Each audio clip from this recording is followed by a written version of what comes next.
everyone, and welcome out to the Cars, Bars, and Guitars podcast episode number 27. I'm AJ. And I'm Steve. Steve, who are we brought to you today by? Missing our own podiversary, the Million Mile Lexus, and the Cabarrus Serena Strongman Carnival this weekend. What? What manner of great tire lifting and bus pulling and log tossing are we going to be experiencing this weekend nearby? About as much as I always am, because I don't plan on going. Me either. Have a feeling it's going to be pretty red there. Know what I mean, Jelly Bean? What next? Steve, what are we drinking? Which was this? The Snoop Dogg beer? Yes, the Snoop Dogg beer. Oh. Bow, wow, wow. That's a good glass of coffee. That's excellent. So we have the October 23rd, 2017, Laughing Dog Brewing, The Dogfather. Yeah. Stout aged in bourbon barrels by Laughing Dog Brewing of Ponderay, Idaho. It's not a real place. They've got nothing else to tell us about this. Really? Well, there's a government warning. There's bullet holes on the label, so it's got to be good. Yeah. Well, it's a good thing it's not real bullet holes. Getting that home without you pouring it all in the Jeep would be disaster-pated. Yeah. So this beer is one of the few beers I've had that starts sweet and finishes super coffee-y. Usually it's vice versa, but I will absolutely allow it. It's really dandy-tastic. We got a lot of good stuff today. Steve brought a couple of local. No, one was local. What was the other one? It was the Fat Tire Belgian White. Belgian White. It's basically if New Belgium were to make their own Blue Moon. Huh. It was a part of yet another Costco mix pack. Oh, so, darn, it's like $1.20 a beer. Those are great. Those Costco mix packs, man, are where it's at. It almost makes me want to get a membership to Costco, but I don't need anything else to spend money on. I'm doing a pretty damn good job of that by myself, What, you don't need $5 jumbo rotisserie chickens or their own mesquite wings? They are pretty dandy, though. Those are really good. Considering your schedule, that would be conducive, because I think they're only open, 9 to 8:30 or something silly. That's perfect, though, because our store's open from 7 a.m. to 11 p.m. You could keep that store open from 8 to 8, and you'd be no worse for wear. I mean, you just get stragglers after that. But the almighty dollar, what is this horrible shit on my power glove? A spilt beer. Gotta drink your power glove, man. I can't be having this. This is a relic of history. By the way, Thomas and I have been addicted to watching speed runs on YouTube of video games. Playing games as fast as possible and awesome games done quick. Yes. Nice. I think the world record for Super Mario 1 was 4 minutes and 54 seconds. And that's a no warp run, I presume? No, that's definitely a warp run. Okay. But that's title screen to credits. That's the whole thing. And you can't fuck up at all. And then sometimes people are using glitches, which I didn't realize there were so many glitches in Super Mario Brothers. But they managed to pack 32 levels into a game in 1985 using a precious tiny amount of data. If there's exploits to be had after 30 plus years, they've been found and now will be wildly entertaining. Have you ever wondered how exactly people found this shit out? How is this possible? Either insider info or, hey, let's just see what happens if you do this. Or playing with the Game Genie, and they figured out whatever those codes do to manipulate the game to, give you extra lives, unlimited star power, whatever have you. Mm-hmm. Just finding backdoors in the stuff. And now that you've got, the ROMs out and about and people making, ROM builds on it that we experience with hacks and stuff. There's a lot of fun stuff out there. And then somebody did the Super Mario 3 in 2 minutes, only because there's a glitch where if you do something a certain amount of times and then you use the cape and you fly down into something and then just immediately goes to the credits like you won. Oh, Mario World, rather? That's right, not 3. Super Mario World. There's not a cape in 3. There's a raccoon tail. What's it called? Because those flying raccoons are incredible. What's the suit called? Well, there's the Raccoon Mario, and there's a Tanuki suit. That's in that one level that is effectively Raccoon plus statue power. Wasn't Tanuki a character on Jersey Shore? Close enough. Okay. Well, I think I can clean that off. That looks like old sticky beer. Oompa Loompa. Yeah. Ugh. Like you touch her, she'd be sticky and crispy. Yes. Those are not two adjectives you want to be used to describe the same person. No, but those aren't good qualities I want in my sesame chicken. Oh, hell yeah. Now I want sesame chicken. Sesame chicken wings. Go on. Yes. More wings. I don't eat enough wings. 3 servings a week is not enough wings. It's the perfect food. Bone-in nuggets. Yes. Our boneless wings chicken nuggets. Yes. But do we care? No. To quote the great Mo Rocco from I Love the 80s 1983 episode, I've been freebasing McNuggets since 83. Like, that always sticks in my head. Okay, so the Good Mythical Morning guys always do those not blindfold, but the sometimes actually, some of them are blindfold where they have like fast food burgers. They did fast food salad, then sandwich shop. So they had to taste the difference between Jersey Mike's, Quiznos, Subway. I feel like some of those would be hard. Jersey Mike's. Yes, absolutely. I've only had Quiznos once, but I did enjoy it. Good. And I've never had a Schlotzsky's. I don't know where you find one now, but they were quite good. The slogan always bothered me. Funny name, serious sandwich. It's funny because it's true. Or actually, no, that's not the name that bothered me. It was CharlotteHelpWanted.com. Do you remember that? There used to be a commercial for CharlotteHelpWanted.com in Piedmont, and it would say, long name, amazing results. And I wanted to say, that's not how that works. You had to say long something, short something else. There's no... Yeah. You can't do that. Like, that's just two separate sayings that have nothing to fucking do with each other. Long name, good going. Huh?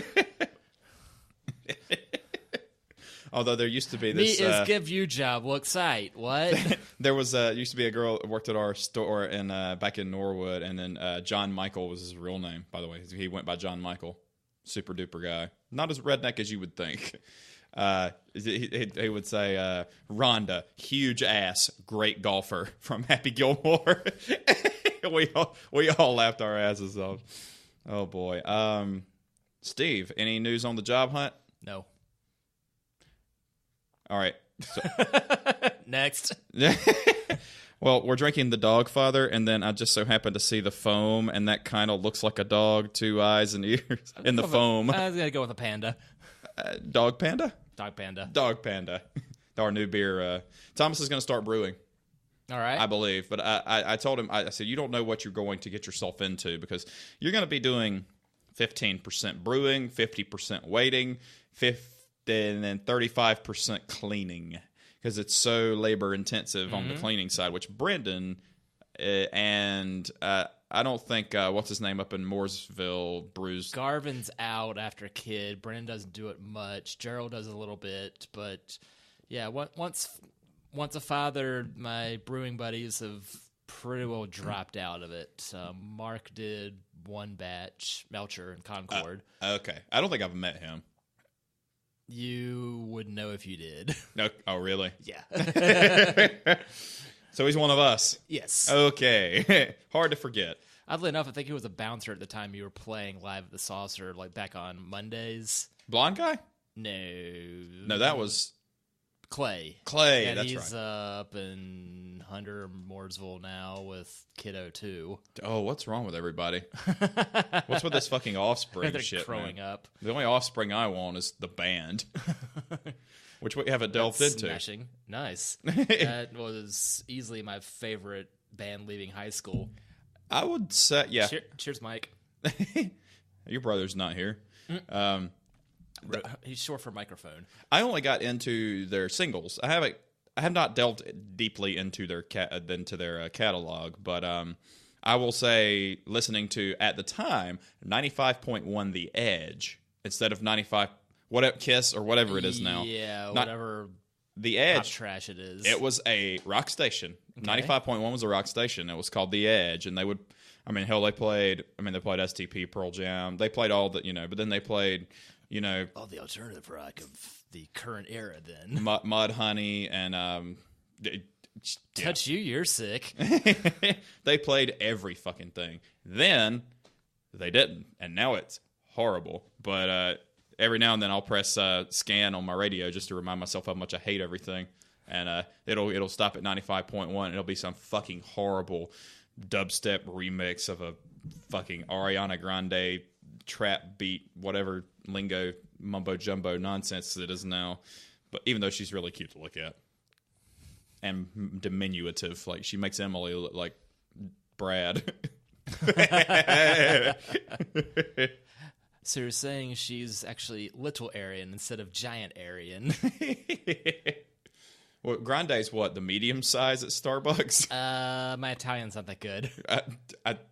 Somebody broke that down one time anyway, and I don't think Grande wasn't the word in Italian for what. Sure sounds more Spanish to me, but hey, they're close enough. That's all a Romance language, man. The romance is dead, man. The Romantics.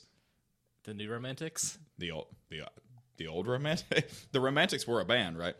I'm sure there was. I'm aware of the new Romantics. I can't think of anything they did, but I think that was sometime in the 80s. Who did What I Like About You? I thought it was the Romantics. Okay. Okay, Google.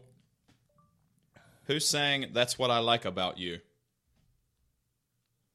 What I Like About You was recorded by the Romantics. Yes! Hey! That's what I thought it was. Okay, Google. Thank you for all of your help.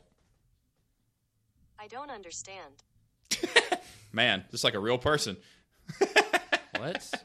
The last time I told job, her, man. well, the last time I told her that, she goes, "Oh, thank you so much."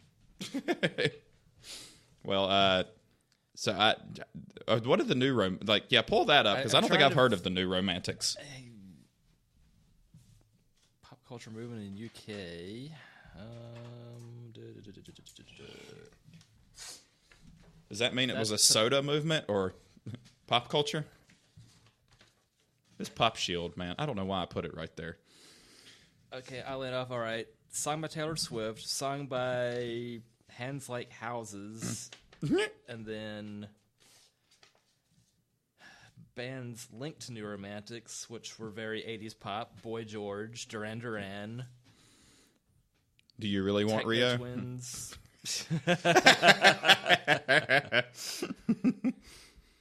Does Rio really want to hurt me?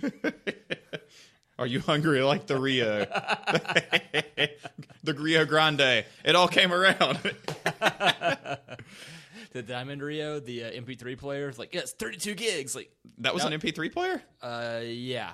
Diamond Rio was actually a country band, too. Yes. That's how and why they wound up naming them that device as such. Okay. The proto Zune, proto iPod, like 32 megabytes of fury, so it could hold maybe 10 badly encoded songs, and that's about it. You know what you'd have much better mileage out of? What's that? This. Holy shit ball. Is that our new That is prop? that is one of your new props. Ladies and gentlemen, for those in the listening audience, what I have here is not a Walkman, but a GE AM/FM stereo cassette portable player. This thing is in hilariously good shape. Yes. By the way, I could find the darndest stuff cleaning out Dad's house 2 weeks ago. the best part about this is the only cassettes I have in here are the cassettes you gave me of News from Lake Wobegon. Nice. That's why I must give you the old stereo so that you could record stuff from your computer onto tape so you can play them in your Jeep, play them on this, God, and then play them on yet another big-ass stereo system, seeing as you're looking to get some studio monitors. Hey, you need a portable shelf stereo as well. Here's a fun fact, too. The shock towers for studio monitors, that they go on so it doesn't thud your table and blah, blah, blah. You get an accurate $100 for two. For just two pieces of plastic. I was like, I'm going to look at this and just see if I can't just kind of feng shui something. Or just find two big-ass old candlesticks or something and just stick them on the corners like that. Or something cool. Yeah. Something very... or not old, vintage. I feel like vintage makes it more expensive. If you just say old, it's old. But if it's vintage... Steve and I one time had an idea to market ourselves as vintage wedding photographers. And we were just going to show up with Polaroids.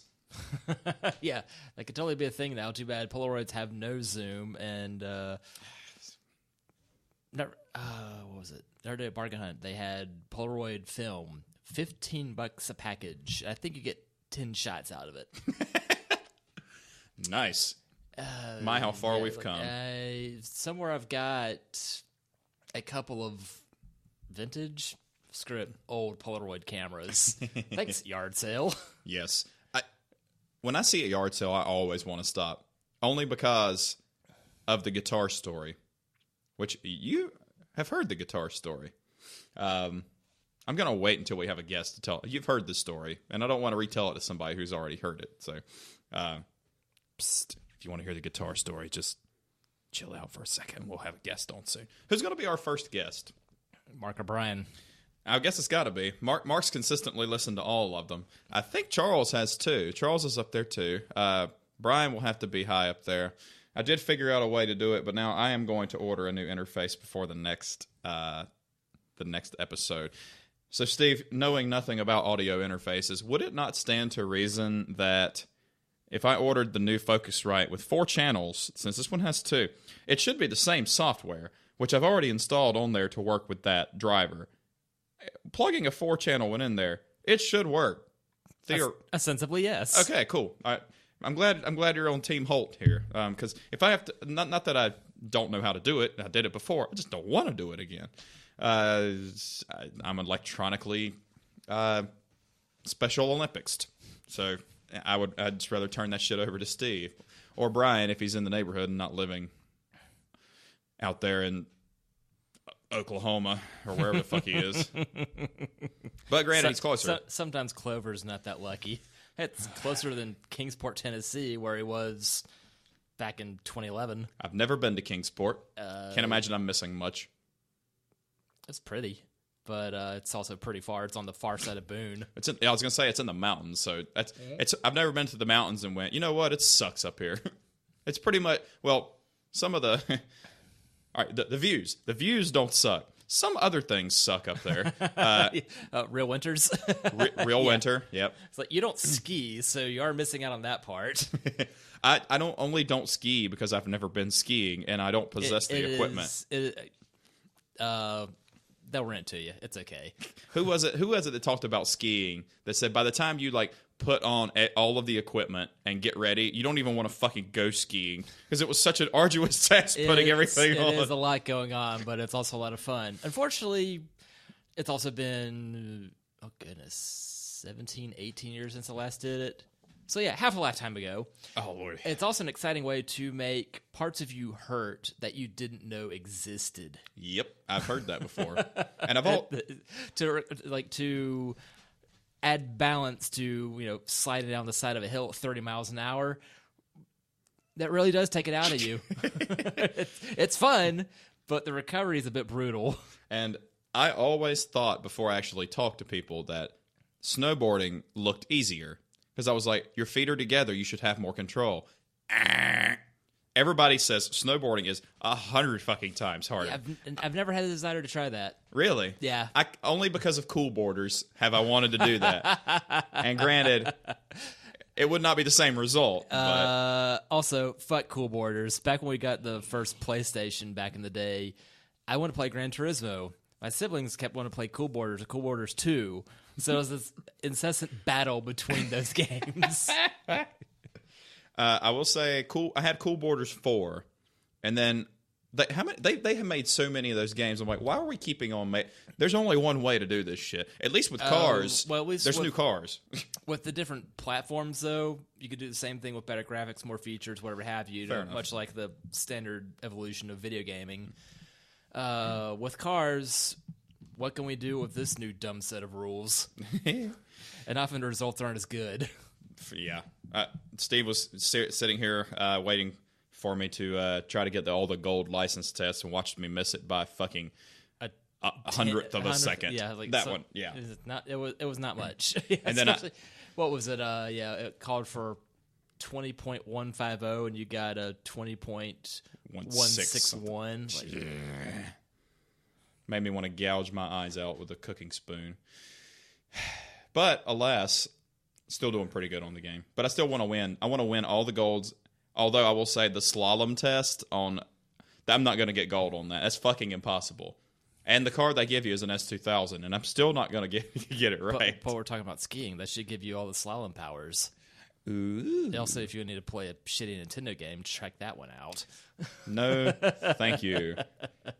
I wonder if the graphics trick that I found on the Pi works on the... I'm sure it works on... You have to go into the game. It's game-specific. Okay. So that's why. Yeah, trying to go game by game. Like, otherwise, this bunch of pixels looks okay. Yeah, It's funny, like, going from Gran Turismo 1 to Gran Turismo 2 typically looked worse, but they packed a lot more into that same seedy amount of space. They did. And I liked 2 a lot, but there was just more features. I've never played any other game but 1 and 2. I've never played 3. Double check with Riley Jason. I think he still wants the PS2 that I've got, but I know where to find more of them. 3 is on PS2, right? Yeah, 3 and 4 are on 2. And they do not yet possess Pi technology for PS2 games.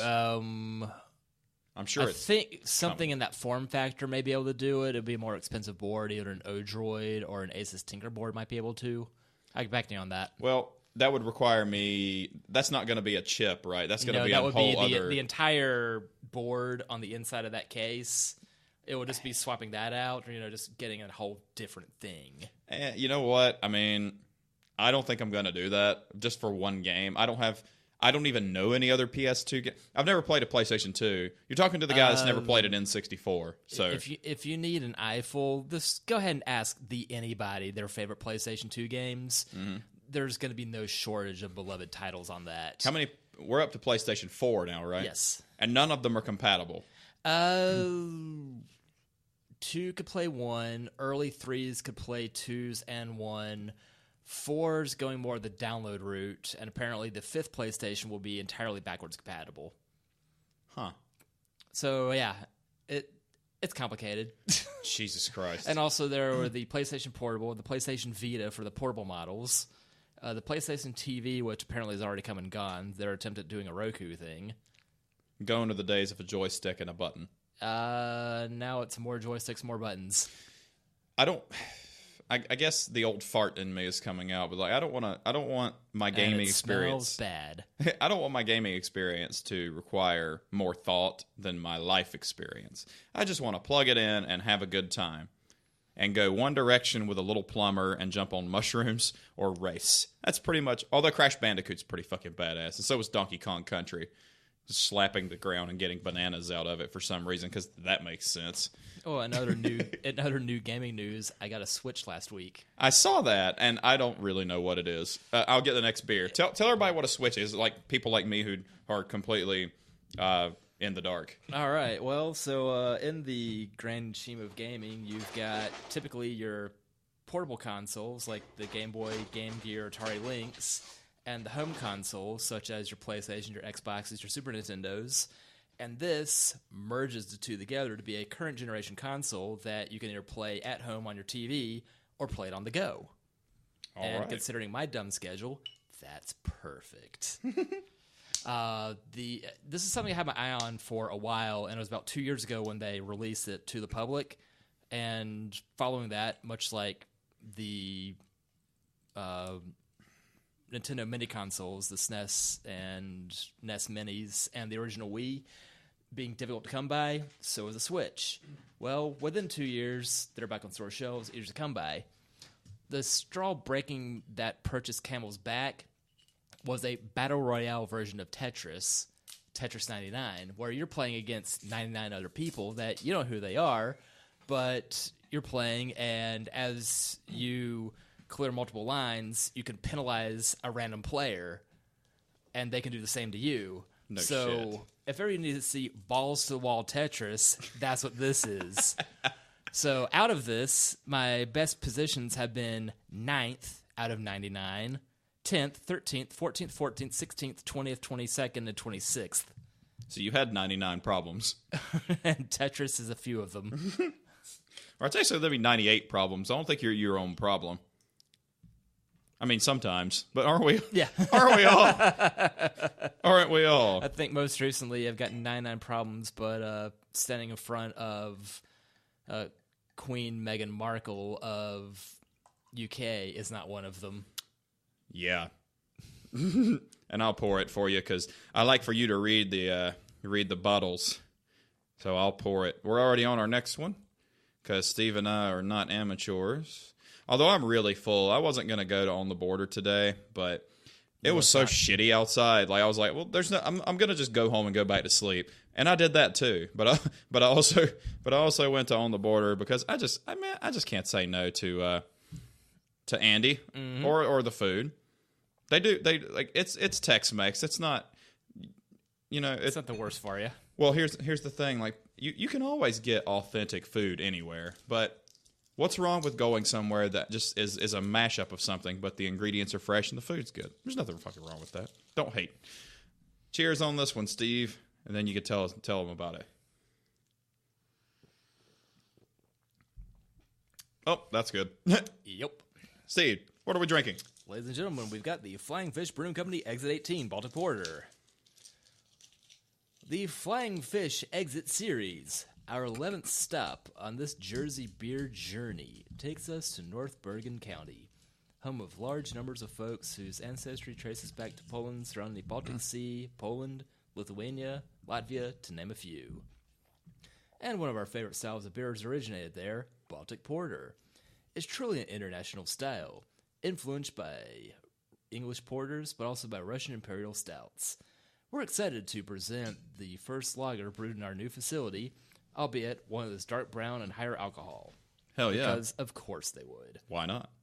This exceptionally complex beer starts with a rich chocolate and toffee nose and initial sweetness on the tongue that then evolves into satisfying roast and licorice flavors on the finish, and yet it's still good. Yes.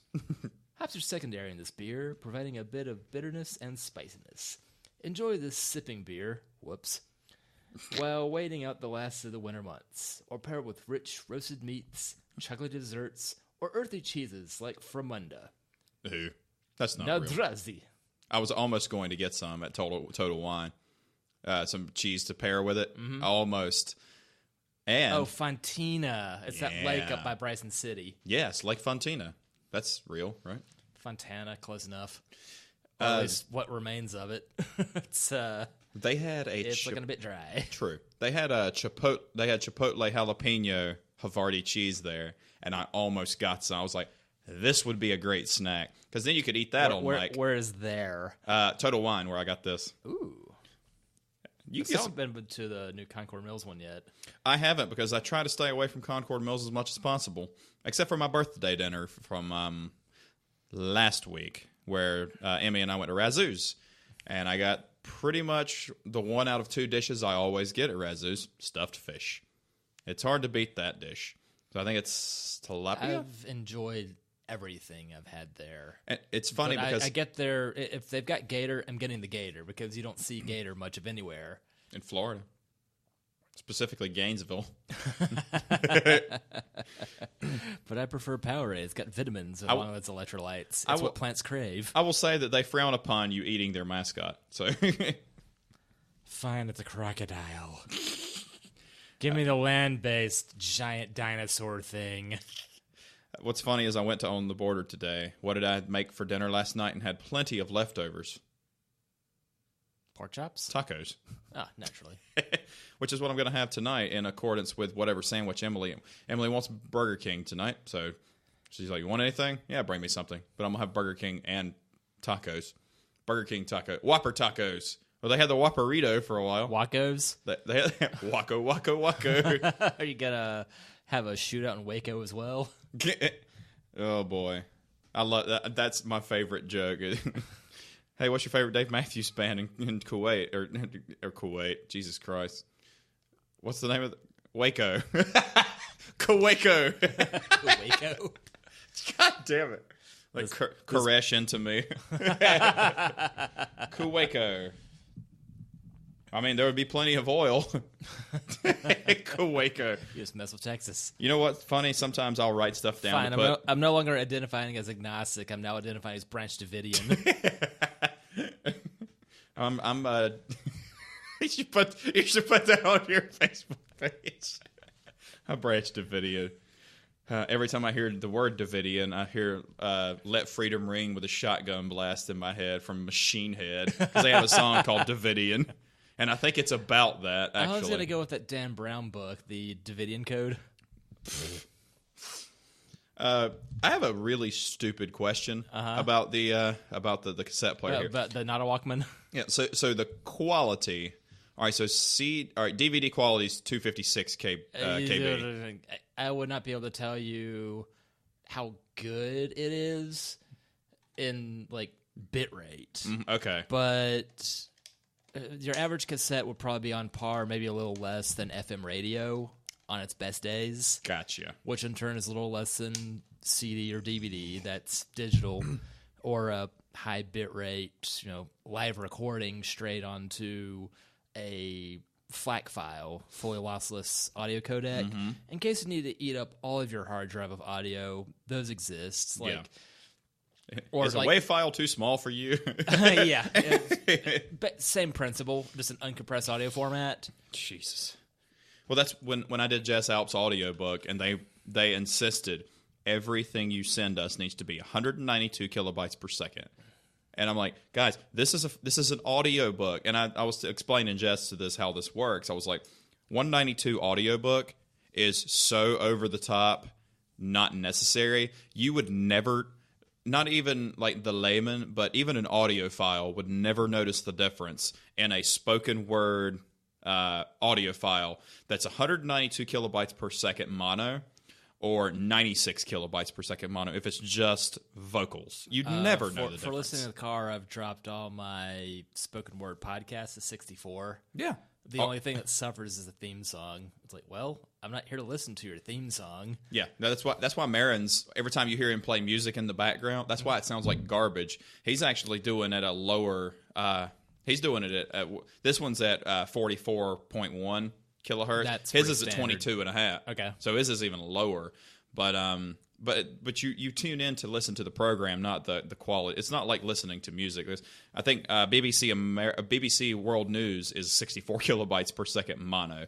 That's what has made me decide, well, that and paying Libsyn every month, which I'm finally getting right instead of saying it the other way. LiveSign? I don't know why I'd say that. I just... well, it's got a Y in it, so why not? No, I didn't say the sign. sign. I just said Libsyn, but library, I guess. But for Libsyn, for Liberated syndication. But for 64 kilobytes per second mono is so much plenty. I don't notice any difference. I've been doing the audio engineering thing for about maybe 3 years now. Can't notice the difference in that or a 320. 320 is Blu-ray, I think. 256 is DVD. 128 is CD quality. And then after that, I don't know what the assignments are. But if it's good enough for BBC America, at 96 kilobytes per second mono. Yeah, for spoken words. The cassette would probably fall somewhere between AM radio and FM radio. Mm-hmm. I would think so, because there's a noticeable and drop this particular player in front of us, I'd venture a guess that is from the late '80s. I'll just look at it. Yeah, it's a big kitty, but it's such in good shape though. I'm shocked at how in good a shape this is.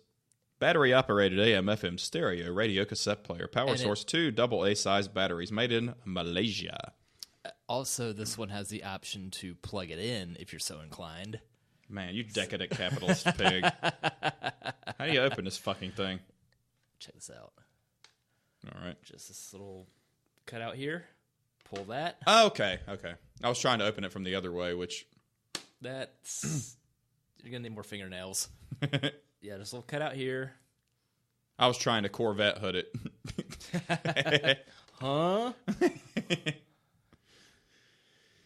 Well, Steve, we had a lot of fun last Wednesday for my birthday celebration here. Yes, we did. Just me, Steve, and I believe it was Mac, Thomas, and Mr. Andy. And we did nothing but we grilled and we had a lot of whiskey. I felt pretty good, actually. How did you feel going into work after that?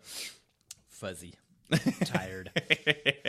Had a good time, but yeah, that was a bit rough. It's good. My birthday's only once a year then, right? Yeah. A lot of good whiskeys. And then Andy talked to me, I believe it was this past Tuesday, and he said, I am absolutely going to get a bottle of that Glenfiddich with the bourbon barrel Glenfiddich. That was one of the best whiskeys I've ever, because he's a bourbon guy. So bourbon's usually a little bit sweeter, and then Scotch is a little bit more, has that assertive, nose. And it was just like you got the Scotch for the first 3/5 of that, swallow, and then the last 2/5 was bourbon. It finished real sweet, and yeah, I'm gonna buy another bottle of that. That shit was so good, and I kind of want some more of it now. But we have a lot of good beers to try, so I best not mix. Funny thing, having several grocery stores and ABC store walking distance of here.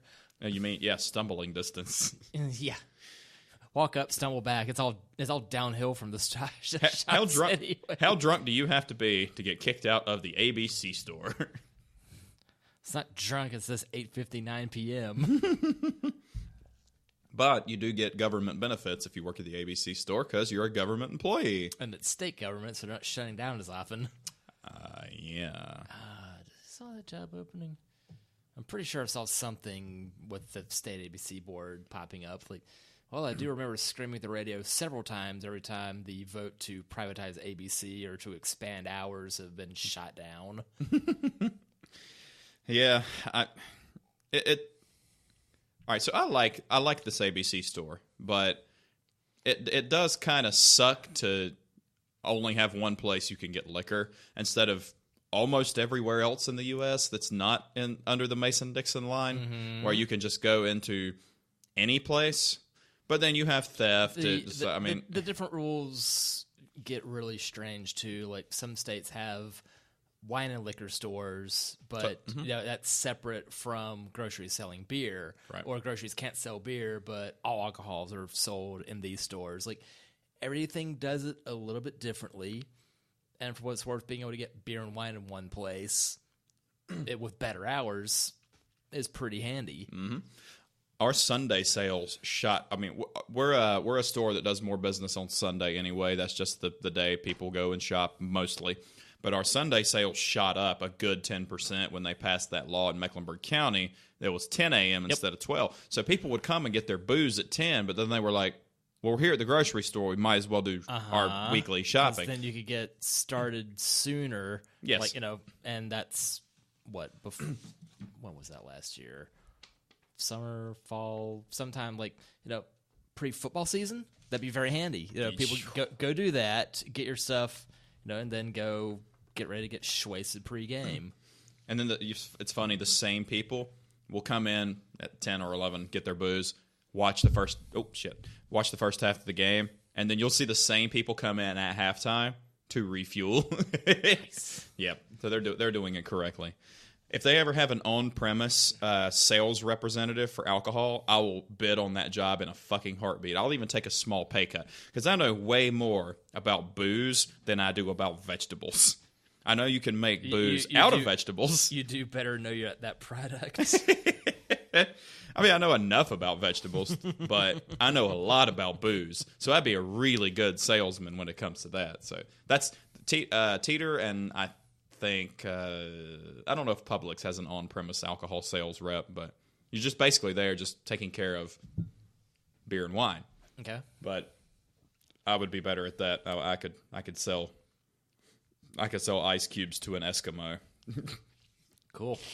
That's cold. All right.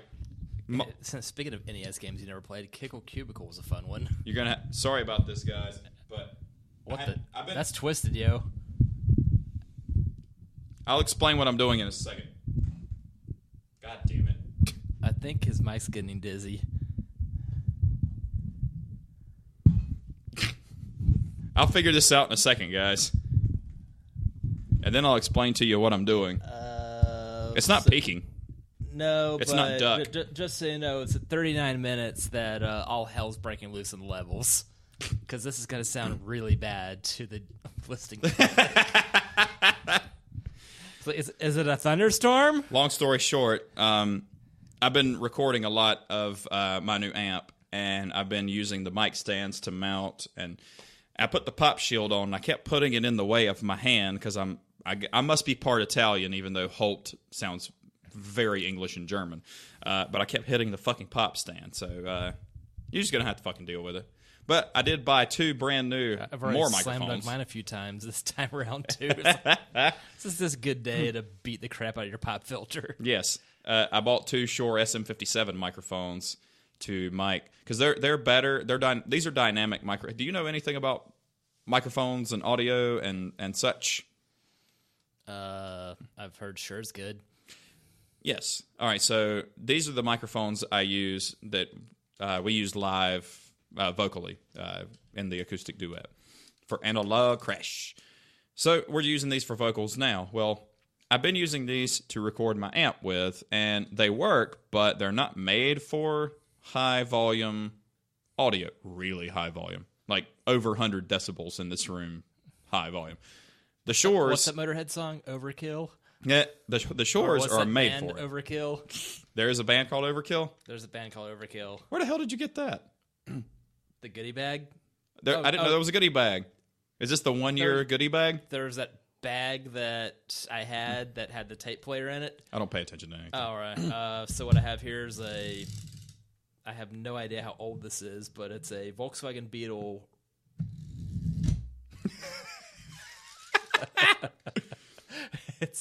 The trunk pops, but the hood doesn't.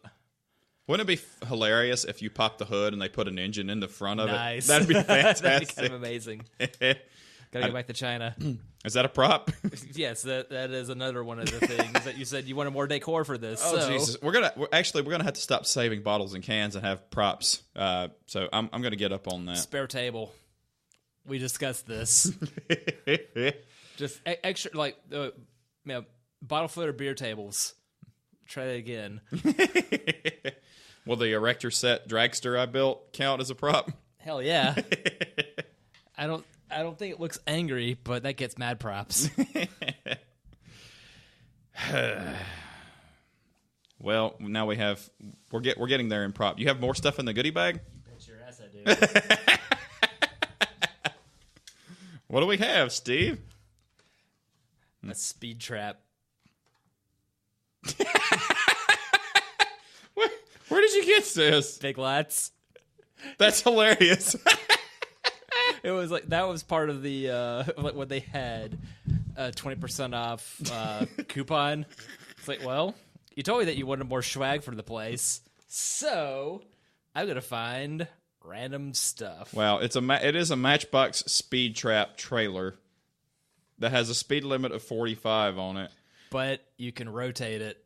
You can change the speed limit on it. Oh my goodness! Yeah, because it's electronic, and the license plate on it says Speed Trapper. That's fantastic.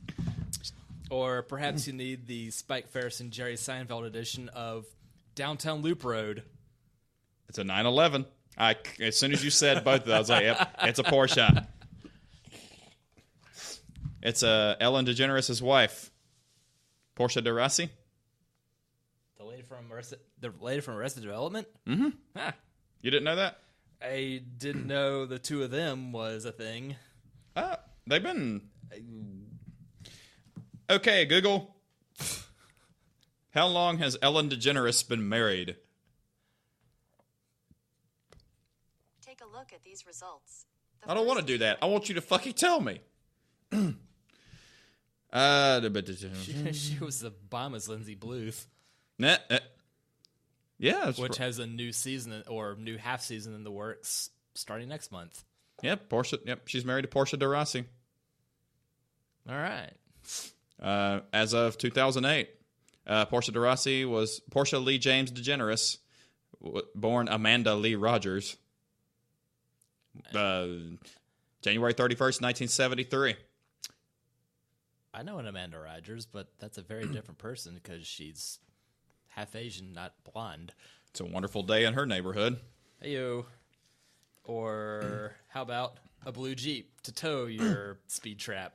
If you were to find a Matchbox or Hot Wheels XJ, I will love you fucking forever. I'm kicking myself for not getting a Wagoneer where I found these. A wagon beer? Yes, a wagon beer. Rock me, baby, like a wagon beer.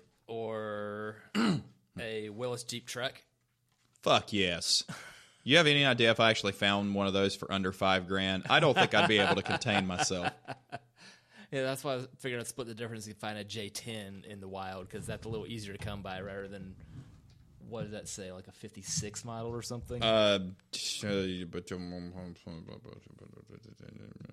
No, it doesn't say anything. Okay. What about that car you showed me on GT2 that you had? One of the ones that you've been winning a lot of races with? The Civic Hatch? No, the other one. Ford GT40? Yeah, that one. Yeah. What if you had a Raptor that looked the part? Were all these $1? 80 cents after coupon. Fuck yes. I think the ones from Dollar General were actually $1, but that's the next bag. Have you seen DeMuro's video on the Raptor? No. Brand new, they sold for $60,000. Used with 50,000 miles, they're selling for $60,000. The first gens with the V8s have proven incredibly popular because they went the Turbo 6s. Still not a bad engine, but people want the ones that sound like Atomic Thunder. And it's a Ford F-Series truck, so it's pretty reliable. They don't... They make a lot of money on those. This depends on with what haste you wish to jump and break the frame. So maybe don't do that. But they're not exercising its full potential. I'm going to investigate us a table that is soft, sort of like a poker table. Okay. And convert it into a table here. I think that'd be cool. What do you think? Okay. Have a felt bottom so it's soft. Okay, I was thinking like along the lines of like the average poker table has like that pillowed vinyl thing on it. Like I don't see and a cup holder. Felt ones. That'd be real nice. Oh yeah. I'm gonna investigate that, seeing as how I'm the poker shark. So as soon as Samir gets back, that's exactly where I'm going. And I was hoping it'd be this week or this next week because oh no, wait. I got a show next week. I was hoping it'd be this week because I don't have any shows this week. Yeah, so it'd be back in what, early March? It was supposed to be March 1st. Now it's the 15th. Okay. Don't think Mom's doing too well, so I think they're going to stay. And I don't know. They're very private. They're not like spewing their business. I think it's a matter of do what you got to do, because trying to get to former Yugoslavia is so damned easy. Nope, super. No, because it's a flight from here to believe it or not, there's a direct flight from here to Germany. Yeah, and then Frankfurt's a big hub. Like between Heathrow or Frankfurt are your big European hubs, and then from there, who knows how much puddle jumping you're doing? I think it's from there to there, and then they have to take like a, Bazooka Joe pack of gum plane to Belgrade, and then from Belgrade they have to take a bus for like 2 hours to get to over there. That reminds me, I haven't shown you Belgrade fandom yet. Did I tell you about that? I don't think so. Imagine it's 1979, during the height of Soviet powers over Yugoslavia. Mm-hmm. Guy has stolen a Porsche 911 and is speeding around the city in it. That sounds fun. Oh, yes. And it's entirely in... Oh, goodness. Serbian? Yeah. So it was like, I have no idea what they're saying, but it's like people being very excited about this guy that is evading police over 11 nights doing this. Well, and let's be honest, communism didn't produce wonderful cars, and the police cars were also not very wonderful. Yeah. So if you stole a 911, you could pretty much go wherever you wanted to. Actually, you know what? If you stole anything over 150 horsepower, because you're being chased by Astras and Yugos. Say you're being chased by a lawnmower. Astras, Yugos. God, what was the other? The Lada, the Trabant. Trabant was what I was thinking of. I remember the that was a fun DeMuro video. That was one of my favorite. that and the Yugo. One of my favorite Top Gear episodes is when they did communist cars and they were making fun of because they still make the Alata Riva in what part of Africa? Egypt. Okay. And it's funny is like he's like, so we have here a 40-year-old Italian design improved by the Russians and now built by a bunch of Egyptians. I can't think of anything worse than that. Well, like until recently, the early 90s Sentra, I think was in production in Mexico, Uh-huh. which would have all of the crash protection of this beer can. I think, much like Chevy did the comparison of like an '08 Malibu versus a '57 Chevy. Oh, yeah. That was a waste of a '57 Chevy. Yeah. But similar thing with new Sentra versus old Sentra or whatever its other name was. Mm-hmm. That was real itchy. People say they don't make them like they used to, and that's a good thing. It's not such a bad thing. Style-wise, you bet you're probably right. But you know what? What was the height? All right, to me, and I'm not just saying this because of my grunge heritage, I think the height of automotive design was the 90s.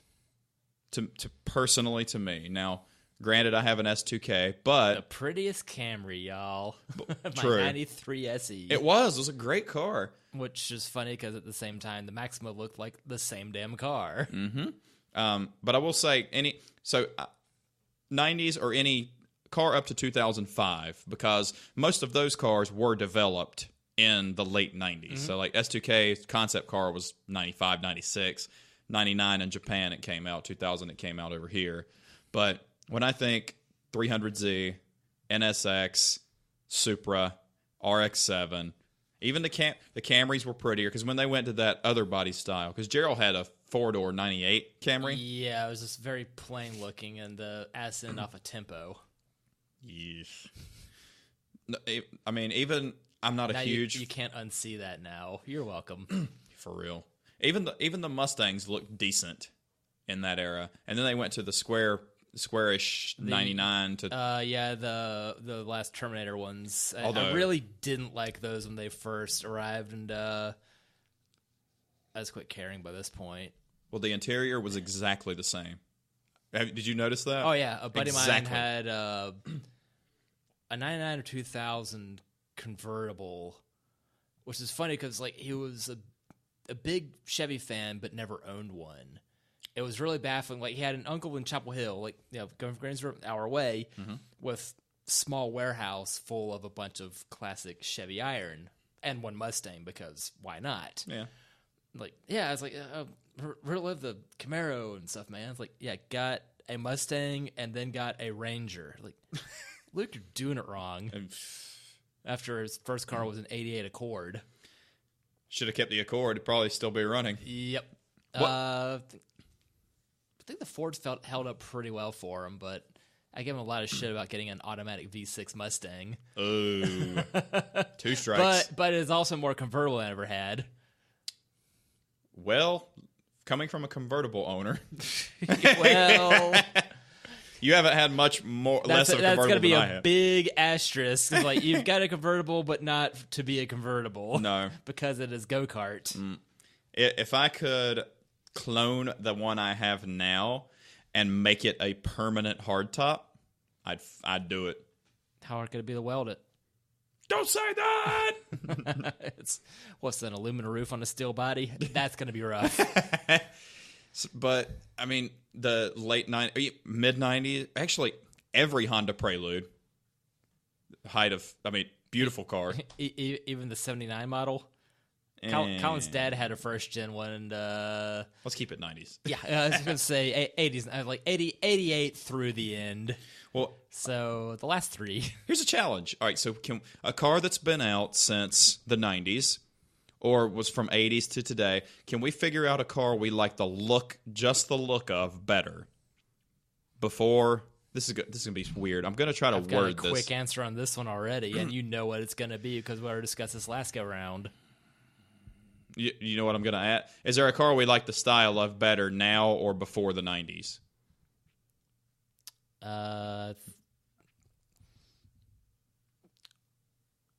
So like Okay, Mustangs were before or after. So do we like the 90s better than the modern? Not the engines, not anything. That's purely aesthetic. Definitely go with the current Mustangs over 90s Mustangs. I don't care if it's Fox bodies I or would. S95s. I Yeah, would. I like the spin on the retro look and like the 05s, the 11s, the nows. Like that's a cool like throwback and then a modernization on that. I like what they've done with those. I'll go Current girl notwithstanding. Every Honda design was better in the 90s than it is now. Totally. Gotcha. Oddly enough, yesterday had an 01 CRV, and I parked it next to an 18 CRV. How funny was that to look at? Oh, you betcha. It was too rainy to get a picture, but I was like, man, that is an uncomplicated design next to something that certainly looks better than its contemporaries. True, but that's like, never mind. I don't have a simile for you. The two 10%ers are fighting back. Nissan in the 90s, better than now. Uh-huh. Mazda. I don't care about the creepy chrome mustache they're doing on their cars now. No. Among many other flaws. But Mazda is a tie. Georgius. Not good in the 90s, good now. That's a tie. So we got Mustangs, Camaros. I don't like Camaro. I don't like any Camaro except the Smokey and the Bandit Camaro. I like. I'm sorry, what? The Smokey and the whatever. It's the same fucking thing, man. Yeah, that was the better looking Camaro then. Let's see. Go ahead. Go ahead. Take the badge and the decals off. See if we can tell the difference. Yes. Mr. Volts. Yeah. But yeah, the newer Camaros, I like the look at those until like the most recent ones. Ugh. When it's just like the Predator front end. Like I'm really baffled which one they. There's a really loud car going by. What the hell is that V6 fart pipe? Wow. What's funny is speaking of Camaros. What's funny is condenser microphones usually pick shit up like that outside the house, not dynamic microphones. That's interesting. I don't know if that's going to be on mic or not. 57 minutes, guys. That was super fucking loud. Like, yeah. By the way, I didn't realize how loud the Jeep was on the outside of the car until I had to build a display outside with flowers, so I had some 2x4s and shit like that. So I had the tailgate open and then I had it tied, and so it was open probably a good 1.5 foot, 2 feet. I didn't realize how loud it was on the outside until I was like, this sounds boss, man. This is great. Hey, whatever you did to your Jeep, keep doing it. Just don't go to California with it. I got to change the oil because I'm about to hit 330,000 miles. Nice. I change it on the 5s and rotate the tires on the 10s. It's going to be the tank after next. I hit 250 in mine. Nice. If you get a new job, are you going to replace it? Or are you gonna if it puts me on the road?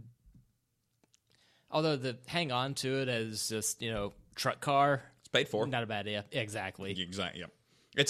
Let me tell you, I've had 2 cars since. All right, so from the time I was the Dodge truck wasn't in my name till I was 18, so we'll just count it. So from 18 to 27. I had 2 cars, and then I had no cars when I got married because I had sold the Conquest, and then I sold the Acura, and then I drove around my sister's Volvo, which was cool as fuck because it was really smooth, and it was funny as hell to be like rolling up the stoplights with all the windows down, blaring System of a Down, people looking at you like, the fuck's going on here? But then I had a gap from April of 2013 to June of not having a car, and then in August I bought the Jeep, so I had 2. So I've had 2 cars almost all. It's actually kind of nice to have options, even if one of the options is like less than 0.5% of the time. But I am thinking about selling it in about 4 years when I can get a last generation Nissan Silvia over here. Which Nissan's pretty fucking horrible at naming cars in Japan. They should just stick to the American names. Like, do you know how the Fairlady came to be? Yes, I do. The guy happened to like the play. Yep, I do, and which always looks a bit curious in your Gran Turismo-ing. Hey AJ, what's your favorite basketball team? The Hornets. The Hudson Hornets? Nice. Fuck yes. More swag. All right, I'm getting a nice tape. All right, so I'm still having a blast doing this. Are you? So I'm gonna get the audio interface for guests, and I'm gonna get us a nice table in here. And let me give you another hint. I was doing a room track for the miking the room, playing my amp, and I could pick up beer bottles clanking against each other. Oh, just from the vibrato sound of that. Well, did I tell you, like, when I do... If you put koozies on all of them, that should mitigate a lot of your noise on the cheap, by the way. Well, we should have a Hall of Fame top 5 up here. So our favorite 5, and then we can set them up there as our Fab 5. So we can do that. But I will say, when I'm tracking, I have to put my acoustic in its case, and I have to take that picture down, because when I'm recording guitar, it's so loud. It strums the sound strums the strings on that guitar, and it vibrates the strings on that picture of a guitar. That's not wall art. That's instant band. This is your backing strings right here against the wall. But I have my headphones on when I'm tracking, like, to get. I don't know if you know, but when people do guitar tracks in studios, they have their amps cranked, because tube amps sound the best when they are just so fucking loud. Like when Mark Maron tells you to get one. Pretty much. I didn't poo-poo them or hate on them for years, but I didn't really want to spend the coin on it. Now that I have there's a reason people are going a bit apeshit for any tube device. Well, I went to Guitar Center to get a television. Well, I went to Guitar Center to get the two SM57 microphones, which I'll explain why I got 2 of them in a second. But backups. That kind of. We call them the 114. I bought them, and I was walking out, and I looked, and I looked at an amplifier, and I laughed. And a salesman came up. He's like, "Hey, man, what's going on?" I was like,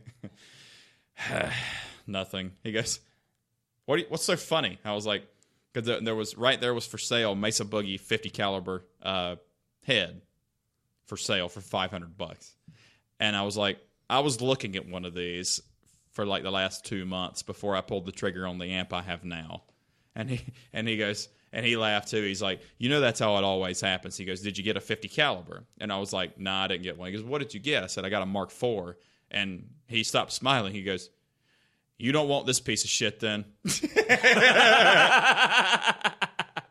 What's funny is a 50 caliber is not a piece of shit. Mesa Boogie makes 50 caliber, but the Mark IV is known as probably one of the best amplifiers ever made. So he was like, "No, I think you got the better end." He's like, "Don't even look at this." It's like, okay, it'd be nice to have just to have it, but I mean, I can't really justify it.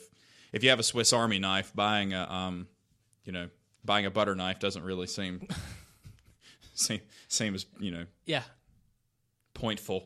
Swiss Army butter knife. Like, gotta sharpen it, dude. Wait, what if it's the cheese knife instead? I should have bought that cheese.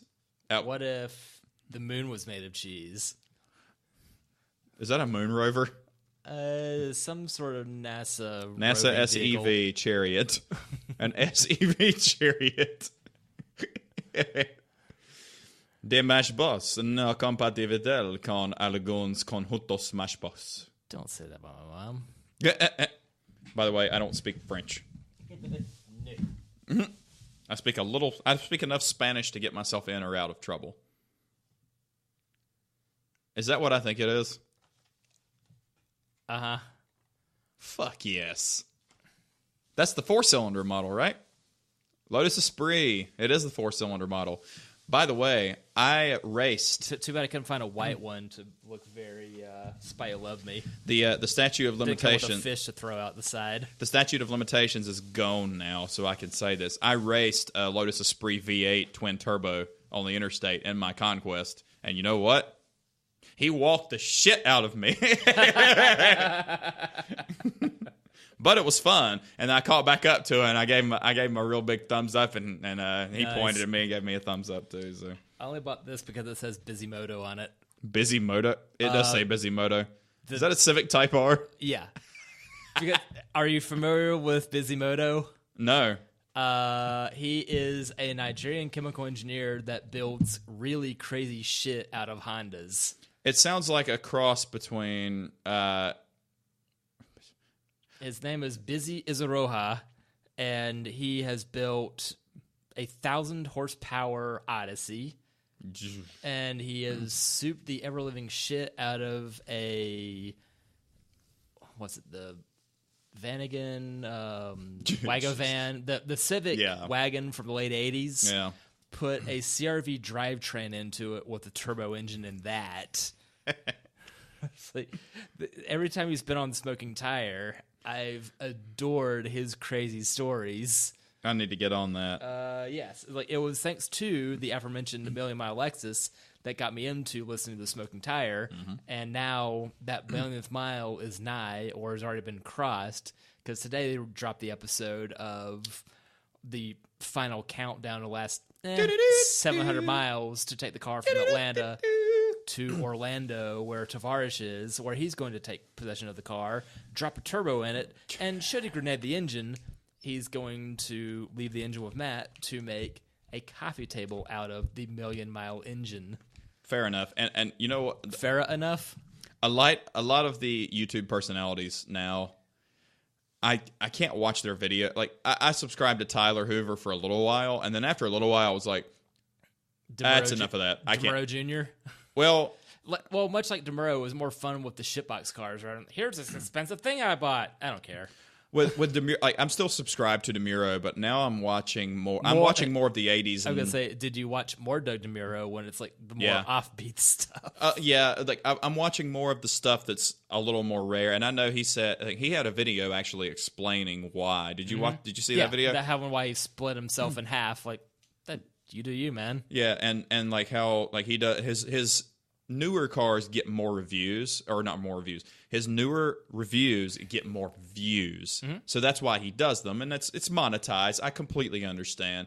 But as a gearhead, and especially like for you and me, where we're not like old school car guys, and we're not like nopey guys. We're like 80s, 90s, early aughts, car guys. So we like obscure, weird shit. So did you see my picture on Radwood of the split windowed '67 Corvette going down the road? I missed that. The would rad. be more like a '63, by the way. Whatever. It's pre-rad, but yeah, it's still rad. It was like this is pre-rad, but it's still rad. So it's nominally rad. I'm not going to be the one to cut it off. Steve, you want a Battlefield? All right. You me twist your arm? Straight from the brewery, y'all. Yeah, I figured at this point in time, I better drink more of them. Well, I was gonna get the southern tier that Andy got us, the Samoa. We can split one of those before we go to Battlefield. Okay. All right, let's do that.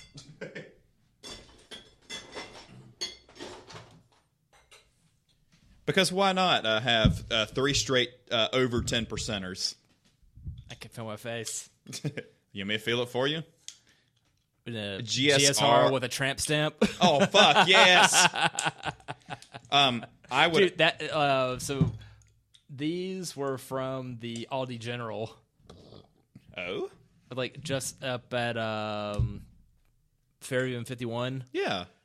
So you have the Aldi and the Dollar General next to it. Yeah. Like that is one of my favorite places to shop because it's more cheap stuff on top of more cheap stuff. I found the world's cleanest BMW I'm going to buy if ever I got a BMW. 1 Series. An M2. I found the cleanest. That you remember that Prelude color, the last gen Prelude? The color that was like a blue-green metallic. Ooh, those are so cool. Do you remember that one? So much better in their early phases. They really did. Later, but all right, now we're definitely running out of room on this table. All right, well, this is gonna be the last one. Like, well, it's not in black like the one that I had, but a GTR Mark II. Nice, dude. I still have dreams about that car. Like, never mind. Like, I could have been killed in that wreck versus its new owner that almost did. Speaking of dreams, I meant to tell Emily about this and I didn't, but. Out of cars. The other night, I had a dream that I was. My parents moved to Montana, and they said, "We're only leaving you the house. Do whatever you want with it." And I went, "Okay." So I bulldozed the house and made a big car garage out of it, which any normal, sane person would do, right? Yeah. So I've seen the floor plans. It looks quite nice. Yes, and I bought a first-gen Viper, and I went out to... Oh, yeah, cheers. I bought a first-gen Viper. God, that beer's so good. What's this one? The Samoa. Oh, here we go. I'll finish this, and then I went out there, and my entire garage was infested with human-sized spiders. And then I woke up, and then it was 4 o'clock in the morning, and I didn't go back to sleep. I don't mind spiders. They don't really bother me that much. Human-sized spiders kind of make me want to be dead. What about you, Steve? As you twitch in your seat. Happy thoughts? Do you want to think happy thoughts? Okay. Human-sized puppies? Human-sized puppies. Dogs?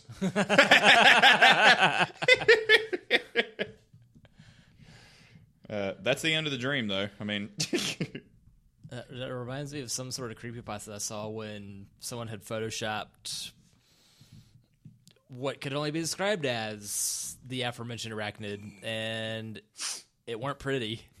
They should have done those blaxploitation videos in the 70s and had blacknophobia. You like, what was the other ones? Blackula and Caddy Black. Is that one? That would have been 80s blaxploitation. Maybe enough. I thought it was 70s. On the Laser Time podcast, I'm unaware. Like Caddyshack was 80, so that was 80. Thereof, yeah. Jesus, man. Which probably means it was made largely in 79. Close enough. But what are we drinking? The Southern Tier Blackwater Series, the Private Army, Samoa This Imperial Stout and Dessert Beer. Ale brewed with pink Himalayan sea salt and natural chocolate, coconut and caramel flavors added. A decadent brew of roasted and bready malts with notes of toasted coconut, sweet caramel, and rich chocolate. Alcohol 10.0% by volume. Color black. Body creamy, heavy. Bitterness low to moderate. Our dessert beers are a fusion of exotic flavors, making each of them a perfect pairing when you are craving an exceptional stout full of personality, and it's going to contain lactose sugar. When you said pink Himalayan salt, it reminded me of the slogan from Voodoo Donuts. I could see it. You remember the slogan from Voodoo Donuts? No. Great things come in pink boxes. To that, I would say. Well, not being able to eat the Voodoo Donuts since they all got consumed, because as soon as Bruce got back, we went to Atlanta. Whoops. I got one of them. Yeah. They were delightful. But I'll be honest with you, Duck Donuts here locally, they don't suck. They don't suck either. Yeah. And for the second straight month, I'm not going to be able to make it to CNC at the former Music Factory. Actually, they're in Steeler Creek now. But yeah, it was more fun to say that because of the band. But not going to be able to make that either because full-timer not back yet. Just like I was saying, March the 2nd, and what if I just take your car there? If I didn't have this weird hang-up about people driving my cars, maybe. Get over it. Come back and see me. Nice car, dude. Thanks. I let him know. What? Just Turo something to CNC. That would be a brilliant way to make money on something that you, like, would be reliable enough to let a lot of people drive. But see, we've had this conversation before. I've surveyed the local Turo a lot. Like, nothing's terribly entertaining. Not at all. And anything that almost could be costs too much. True. And we've had the conversation before. Like, you can always buy a faster car, but now I'm all about cars with character. That's kind of what I want to get a Sylvia and make sure it's in really good shape and just have a right-hand drive. I was going to say, what you got to do, driver's ed, double steering wheels. Double everything. You've got to have a weird car, make it weirder. I have a mail carrier pass for my Sylvia. Oh, we're on the Prime 2-day shipping. But what I was going to tell you a little earlier, do you remember the last generation Prelude, that pretty, like, greenish blue metallic color? There was a really pretty one for sale. It's already sold. but it would. Let me show you the color. Gorgeous, and they wanted like $5,500 for it. Only had 120,000 miles. '01 Prelude SH, and it was gorgeous. And I was actually considering it. To get the license plate, it. Green. All right, let's see here. I'm pretty. Once I show you the color, you'll go, oh, that color. Dark teal. Not inaccurate, actually. That's red. Thanks for playing. That color. Remember that color? Looks dark green from this angle. Okay. Yeah. It was beautiful, and I was like, well, I can't do that to me. That's a better depiction of the color. Why you do this? It's a pretty color. There it looks almost gray. Yeah, it was weird. It was in different lights. It was different colors like that too. Not like the Mystic. I would say like not as crazy as Honda Mystic. It's like it's not purple. But that was the Ford cut with the Mustang, the Mystic Chrome. Yeah, which was tremendously expensive. Yep, and if you get any sort of scratch, dent, paint chip, or accident, that's just a brand new paint job because good luck matching that up. Just take a circle and just paint every circle a different. Certain angles, it's the same color. Certain, it's not. A certain lack of lighting is the same color. Does it look like this beer? That's easier. Well, you know what? If you blow your head gasket, your oil will have that same effect. Be like 5 different colors. Yeah. I have had a vehicle with a blown head gasket. Have you? Yes. I don't recommend it. Volkswagen? No. Oddly enough, it was the 87 Toyota pickup. What? This was... Let's see. Early rally, summer of 02. 03? 02. That was 50 years ago. Yeah. But yeah, at the time, using that truck to move from Charlotte to Raleigh, and then it just started overheating one day and repeating too. Like after about 10 miles, it would peak out the heat warning temp gauge. Yeah, that too. It had only 3 gauges in it. You know, gas, temp, and speed. That's it? Didn't know tack? Yeah, no, this was... Oh, the truck. Yeah. Yeah, this is the pre-coma. the vehicle that gives Emily nightmares. She said she never felt unsafe in a car just going a normal speed before until that one. You're welcome. Jesus, this is really good. Yes. It tastes like a Samoa cookie. Yes, it is. That's fantastic. So the Conquest had 7 gauges on it, which was quite a bit in 1987. That's even more than cars have now. Yeah, it was. Good Lord. You got a screen. It's like you got temperature, and it's represented by a light. Is it red? Very good. I'm a screen hater. I want gauges. I want to know exactly. But the Conquest had... How the hell are you going to know what's going on in your computer, man? X-ray vision.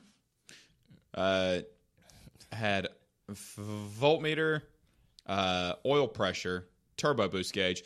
But, by the way, let's be honest. The boost gauge on that was hilariously awful. Really bad. Is not it boosting? Not Okay. accurate. Because I ran 19 pounds of boost, and the stock boost gauge would only read up to 7. So that was stock boost was 7 psi. So it's rather pessimistic. Very. And speedometer, speedometer, tachometer, gas, and water temp. So yeah, it had that. But it had, everything. It had heated mirrors in 87. It had heated mirrors. Everything beeped when you touch it. It had a graphic equalizer, cassette player. Like, there's a reason that car, stickered, for $21,000 in 1987, Shit. which was a fucking lot of money. Really funny considering that the cars I had near that price spectrum were a little bit later and not nearly as well equipped. Mm-hmm. The 1990 Volvo would have been 23 or 25 brand new. And that's what, 50? 40, 45, 50? It was 23 at the time. And the Camry would have been 23. That one had the window sticker in the car. And never mind that the Volvo was $6,000 when we got, and the Camry was $4,000. You know, really, really decent depreciation after a decade on those cars. Yeah. Or hell, the Vibe I have now was 23, and I got it for $5,000. And 23 and 03? Yeah. Okay. So that's north of 30 at this point. Yeah, my Jeep sold brand new in 1997 for, I think, $17,000. But that would be, I think, 32 or 33 now. And that's probably going to get you in the door of a base model modern two-wheel drive SUV now, I would think. So, and $30,000 nowadays is kind of the baseline for a lot of cars. And I think when I started driving, like, it was about 20, and probably when you started driving, it was probably 18 or 19,000 too, because we're roughly the same age. I'm looking through classifieds a lot back in the day, and they would have the local car dealers and new cars. Mm-hmm. At the time, like before I could drive, like you could have a bone stock Toyota pickup for $9,000 brand new. This would have been, slightly more modern interpretation of aforementioned death trap Toyota pickup, because this is pre-Tacoma. It's like safety features. It's got bumpers. What do you want?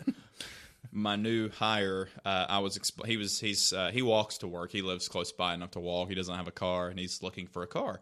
And I was explaining to him about the predicament that you had in Big Red. Mm-hmm. Just because you can get the smaller engine sometimes doesn't mean you should. Yeah. Sometimes it's a good idea. Sometimes it's not such a good idea.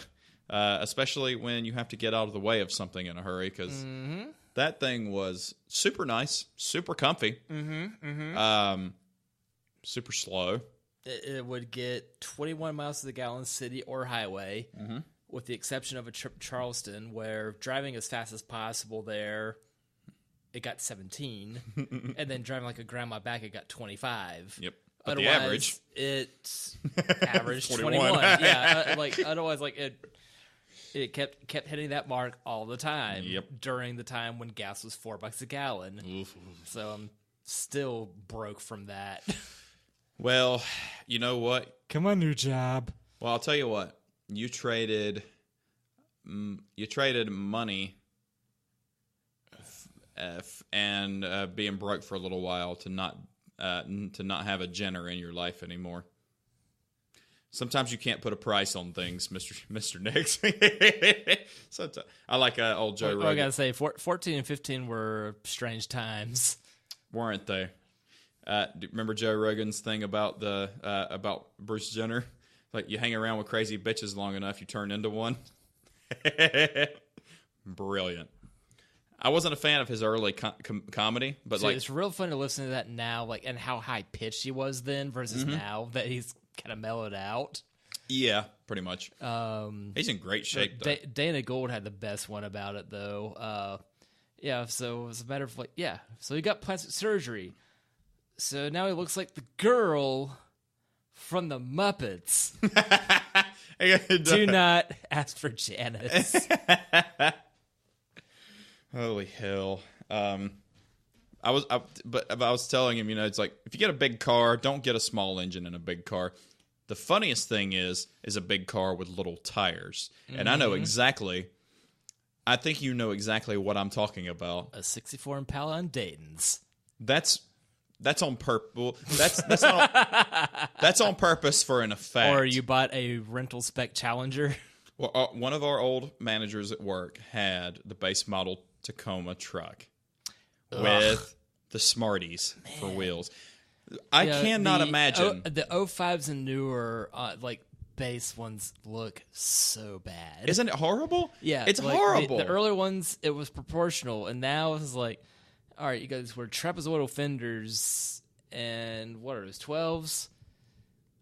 Change your shit up, son. It's horrible. It's aesthetically horrible. The wheels are not even flush with the fenders. They're sunken in. Like, does nobody notice this but me and you? I feel like the only people that notice this are me and you. Mayhaps. What? Starts and runs. No, it's more important than that, man. Aesthetics are a little bit important too. That's why when I become emperor of the world, I will crazy about those 05 Tacomas, and usually still are not. Mostly because the base ones look terrible. Like the previous gens, the 95s, 04s, it's proportional, even if it's on tiny wheels. Mm-hmm. I like the Frontiers though. I really like the Nissan Frontier trucks. The early 2000s. Mm-hmm. I kind of like those. And I also... Like the ones after they got rid of the bug eyes. Yeah. I also like the Ford Ranger Splashes. With the step side, that'd be boss. That is about the only truck that works on. Have you seen the step side Tacomas or Tundras? I have. Barf and a half. Yep, I have. I saw a Tacoma in that spec yesterday. It's like... Can you get a splash with a... still doesn't look good. Can you get a splash with a manual? I don't even care. I don't know. The trouble is, like, all right, it's got the step side fender, so yeah, does your bed have too much space? Have we got the thing for you? Like, it's not enough room to do the really old school model of, like, something concurrent with this Jeep here to have the spare mounted between the cab and the back fender. That would be cool. And says, like, you're never stepping on this part of that. For all I know, you shouldn't. Then don't call it a step side. Did they make Ford Ranger Splash? Flare side versus fleet side was another phrase I've heard about that. I've heard that too. Fleet side is just the flat side because that's normal and standard truck fare. The ones with the flared horrible fenders, ugh. Yeah, I like Ford Ranger. Like, I like a bare bones truck. They don't make a bare bones truck anymore. They're all huge. The smallest truck that they make is still twice as big as the smallest truck they made. I mean, sometimes you don't need, like, even the new Ford Rangers are huge. Yep. But I think it's a 7/8 scale F-150. The other day drove a Colorado that it was new enough and it felt like a 90s Silverado. Mm-hmm. A current Tacoma is the size of a T100. Have you seen the pictures? God, I think it was on Reddit. And speaking of trucks or truck-like vehicles, the more I see the new Ridgelines, the more I like the old ones. You too, huh? Yeah, that's that like very swoopy, rounded front end. All it is a pilot. Work. Yeah, and with the rear removed. It looks ridiculous. Yeah. The first gen ones look so much better. They really do. Boxy truck. I like boxy truck. You too, huh? Boxy truck. There you go. Boxy beer. Boxy beer? Square cans? I mean, I'm not above drinking wine out of a box. I'm surprised that I'm just above beer drinking box wine. isn't a thing. A box of beer. Isn't that just a cheap growler? Well, 24 pack for $20. Thanks, Costco. Oh, thank you, Great Red Oak, for love as a battlefield buck. Yeah, I figure it's high time to get rid of these because I bought these at my birthday, and these have the shelf life of Red Oaks. They're past due because they are not. They don't kill us. They are not pasteurized. Yay. Wait, now they're pasteurized. Much more satisfying. Yay! Yep, still tastes like a battlefield buck. Yep. Yeah, it was 30 for $12. Fuck yes. Did we ever? It's like, but versus all the other beer at homing that I pick up, yeah, that's expensive. It's like that's $2.50 a pop. It's still cheaper than the bar. It is very cheaper than the bar. Went there like immediately after my birthday. It's like it's not that bad. Live a little. So going back to cars we like better in the 90s. we kind of stuck mostly to Japanese and American. I would venture a guess that BMW. yeah, they were better in the 90s. Mercedes, I think, was better in the 80s. It was a classier, squarer. What about you're more versed in Volkswagen? Volkswagen's never had a big style snafu. Like, as really. much as I wouldn't trust a new one, No. they've always been... Well, you trust mad- an old one, too? For it's funny to think, like, the 89, except for it being a death trap, held up better than the 98 did. True. And so I'm just very happy Eric's has panned out. Yeah. My theory behind the old adage of German engineering is they are so... they're so, like, focused on making, like, shoving as much tech and things into it as possible. They forgot to make it reliable. It is a matter of the Germans showcase things nowadays, and Lexus is doing the same thing better 2 years later. Yeah. Have you watched DeMuro's video on his dad and Lexus and why his dad will only buy Lexus from now on? You should watch that. It's actually really interesting. Because And that's basically a matter of Bob only wants to buy Toyotas. Like, well, Bob's not willing to offer to the Lexus budget. well, But same diff. it was something DeMuro's dad did or did not do. He had leased a Lexus and he took it into the dealership, and the dealership was like, dealership was super nice. It's a Lexus dealership because I used to have an Acura, I've so heard Acura good things dealerships are about nice. those. Yeah, so he goes into there. Dealerships. He goes into there, and the guy behind the counter, they looked at his cards like, hey, well, you did this to it, but you may not have known. It's not your fault. We're going to cover that. It's not under warranty. We're going to cover that for you. And it's going to take a couple days to get the part. So here's the loaner, and we're not going to charge you for the loaner or anything. So like they took care. So he'll only buy Lexus from now on. And to be honest with you, if you're going to buy a brand new car and keep it for 15 years, you'd be hard. And if you could afford it, you'd be hard pressed to look elsewhere but Lexus. I mean, It's funny you mentioned that yesterday, valeting with new guy and young guy at that. how young? Under 20? I'm going to say under 25, Still young. but has new IS model. And he said, like, yeah, it's like I got the payments like that are $400 a month. Like, so all my valet money goes to that. Like, are you trying to press? Yeah. Maybe don't buy one that new. Like, nice car, sure. Can you afford this? Not so much. If that is every last stitch and extra dime you got. Does he have another job? I don't know. Didn't dig into it. Like, it was as we're leaving. Like, yeah, it was like talking cars and stuff. Like, yeah, I got a Lexus IS, and yeah, payments for $400 a month. Like, shit, nah, dude. So Get yourself something old when payments are under $100 a month, and hopefully it holds up. So Not for plastic. what is- Because that's what I did. So, if you're comfortable revealing this, what is the car that you had the highest monthly payments on that you've owned? Because you've owned how many cars? I've owned 10. I think I'm at 10 as well, Okay. and only 3 of which I've been responsible for payments on. I think Big Red was there, followed by the White Death, the 98 Volkswagen. What was and that, big? And that was like only $250 or $230. Okay, But so Big plus, Red was only $250-ish. Plus, insurance and fuel that doesn't fuel count. outpaced it. Yeah. Whereas on the white VR6 when I was 20, insurance was $170 a month on that car. Yeah, That's a lot. yeah, How old were you?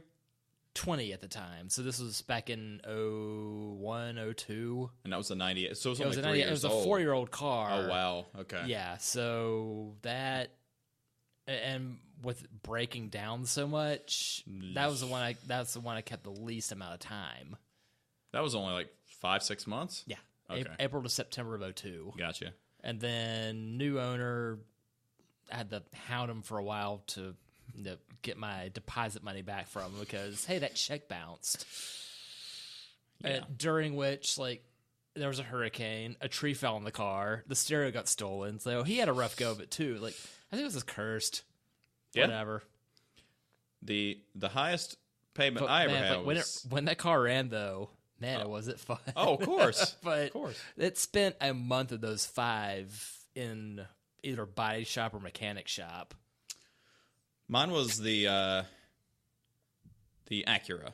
The TSX was the highest payment, and it was $300, which still, comparatively, not terrible.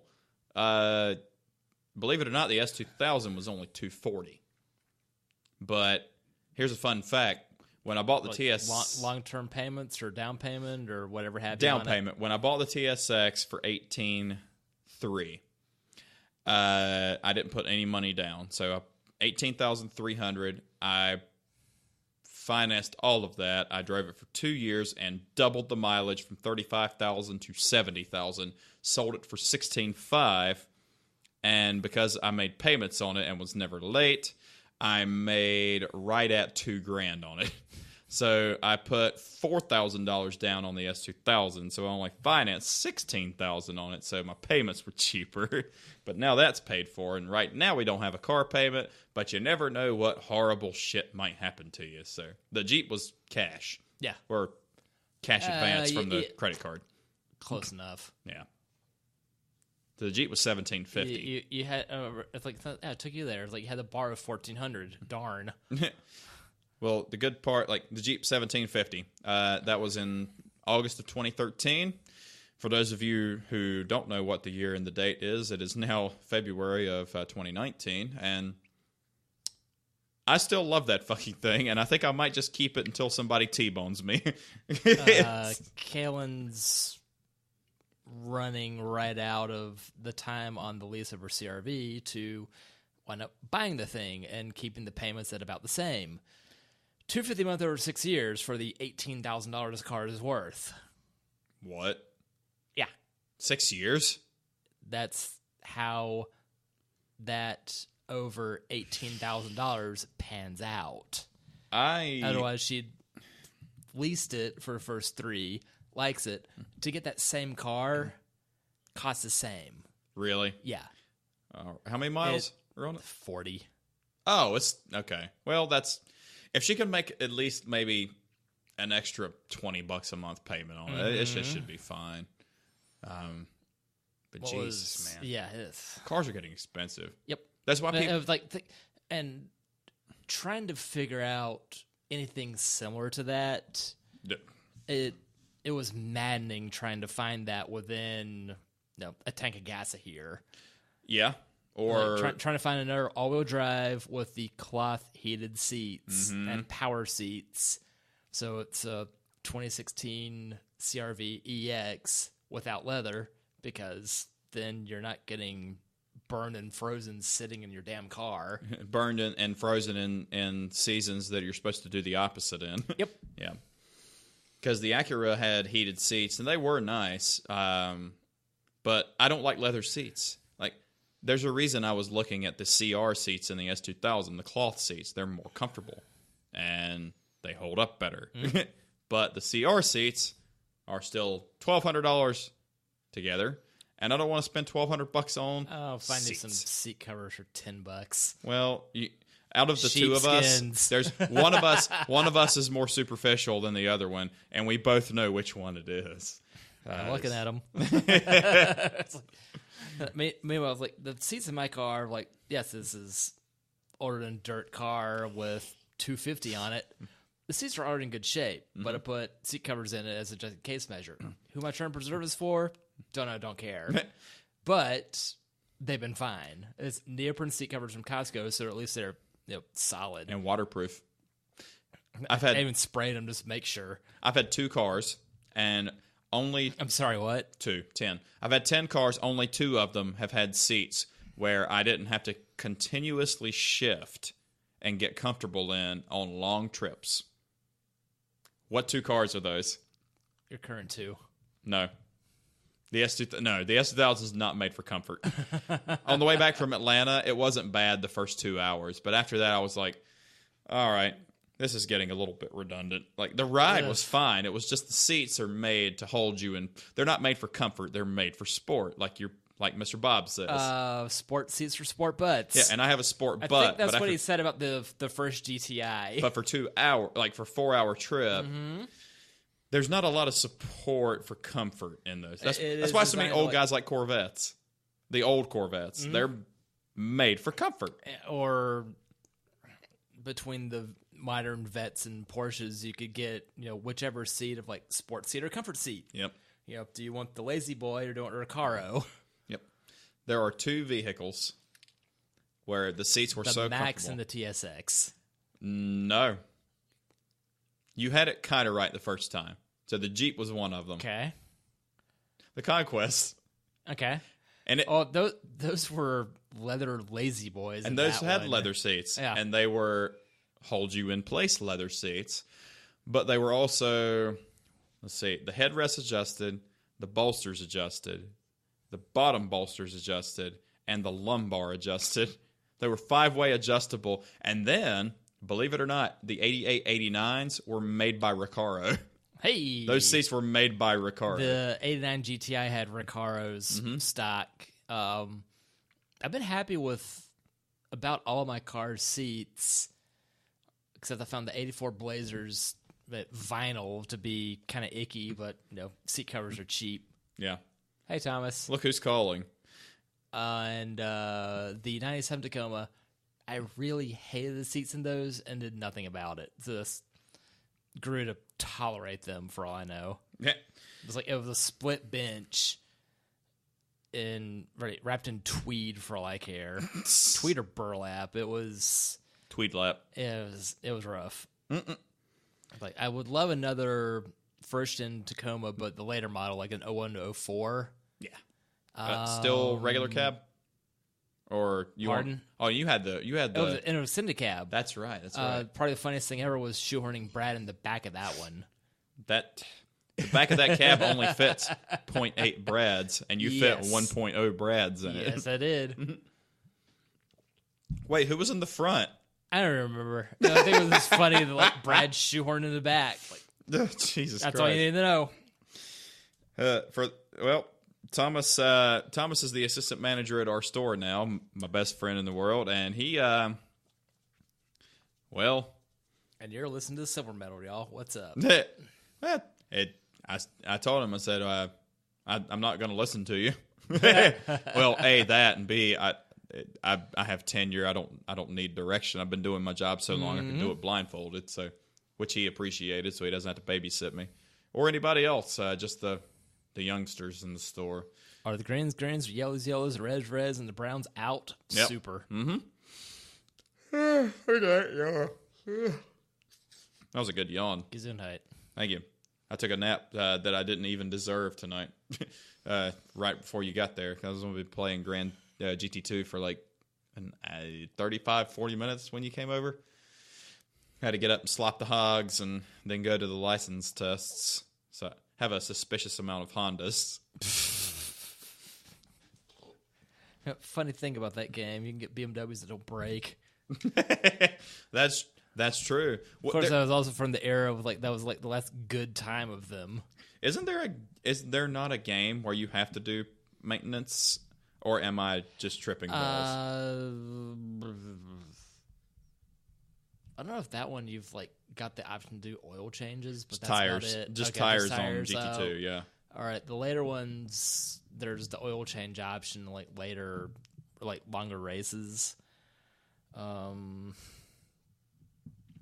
far as maintenance, I think there's car mechanic simulator, but I don't know. So what's the difference in Forza and the Gran Turismo? Forza forked off of itself, so you have Motorsport and Horizon. Okay. Motorsport's more the Gran Turismo type racing game. Mm-hmm. Horizon is Grand Theft Auto without the kidnapping. What fun is that? Everyone drive a Lamborghini in a field. Because then you can do irresponsible things with these cars where the hell ever. There's only one Lamborghini I want to drive in a field. And it's an LM002. Yes. I think it'd be really funny to get a Huracan stuck on anything. Yeah, it would be. But how far can I take my Hoppa on the roof? Screw you, Rocky 4. I think Jalpa. Whatever. I think the highest. Pod's over. He's dead. I think the highest valued Lamborghini to ever sell. Miria. It might have been a Miura. It might have been the 400 GT because they only made like 4 of them. Yeah, those early Lambos. Highest valued Lamborghini. At a Broxter Breeze thinking about that. God damn it, no. 10 most expensive supercars of 2014. Thank you 5 years ago from Finances Online. Are these new or old ones? Because I really don't care about how much McLaren ran ever. Yeah, because it's like, man, losing my car guy potential, but I really can't tell the new NSX from McLaren. It's this blobby wedge thing. Nah. I could, but I like how there's a 2017 Aventador SV Roadster on eBay for $569,000. Who's on eBay perusing for $500,000 Lambos? Us. Besides, we're not people who can afford it. I'm sorry, it's not being sold through Hemmings. The Veneno Roadster is the most expensive Lamborghini in the world with a sale price of £3.3 million. Or no, euros. 3.3 million euros, which is still $4 million. Yeah, that's sufficient ransom. The 5 most expensive Lamborghinis ever made from Catowiki. Pardon? Catowiki? Catowiki. I didn't realize your cats are making a website about cars. What the hell, Coco? Well, you know what? At least they're being useful when I'm not here. Yeah. Well, the sports car brand was founded in '63. Grand touring cars that were similar to racing cars in their style and performance. The Aventador J went for €2 million. The Sesto Elemento concept was €2.1 million. The Egoista concept was €2.6 million. The hell fudge are these? Jesus. That looks like a fucking... I don't know what Tell that me looks something believable.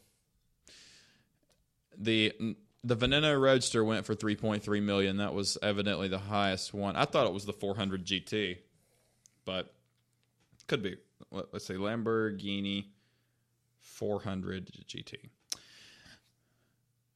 Let's see. I thought this one was the most expensive one. 3.9 liter V12, which is hilarious.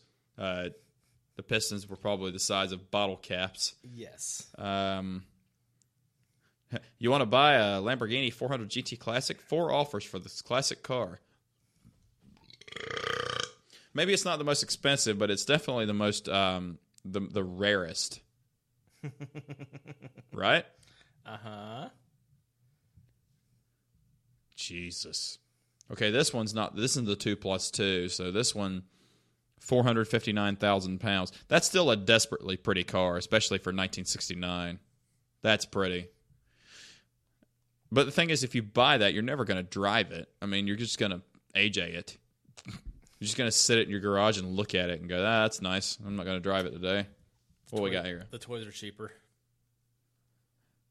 $30. Yeah, I'll totally have one the size of a beer can. I'm not opposed to it.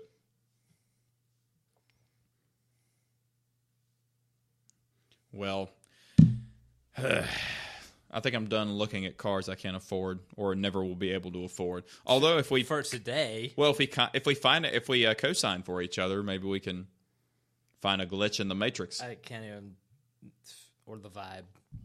Gah. A glitch in the vibe sounds like a sex maneuver. Well, what if we finance for like 120 months? Let's do a 10-year finance. Ugh. This is the best first idea. How much is your car? It's It's $20 a month for 150 years. Joke's on them. I'm not having kids. Mortgage. What? Oh, that's fucking cool. You ought to do like the guy at Cars and Coffee did with the Citroen and put it in the headlight. Yeah, or the Roadrunner. Oh, yeah. The miscolored one. Like, yes. Here's the car. Here's a foot-long car. Yep. Here's a 6-inch car. And here's a Matchbox car. Without and the... like, a micro machine of it. Like, that was rad to death. Micro machines were super big when I was a kid. And I'm pretty sure my mom kept them. But now a micro machine kind of sounds like a handheld vibrator. So I don't know if they could make a comeback without being memed. Although you can meme anything. Well, they live on eBay, so do what you want. $20 for a micro machine? I think it's a lot of these are sets. Oh, okay. Well, what the fuck? A micro machine super city van, fold out playset, 3 down from the left. Yep. That's boss. Holy fuck nuggets. I'll go halfsies on that for a prop if you want. 17 watchers, $47 or best offer. Like, okay, so that's actually valuable. No, when was the last time we bought something valuable? I just bought a Switch, and that came with a $35 credit. So, all right, fair enough. And I was like, that's prior to that.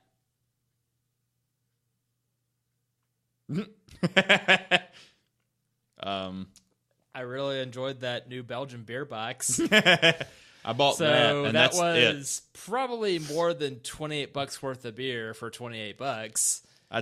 And I think I got a few Pilsners remaining out of that. That's about done. All right, cool. Yeah. You too, huh? All right, so it's that.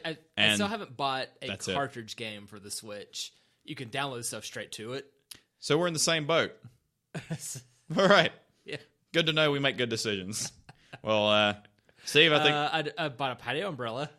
All right. $40. We got you covered. For a 9-footer. It's a monster. Wait, 9 foot tall or wide?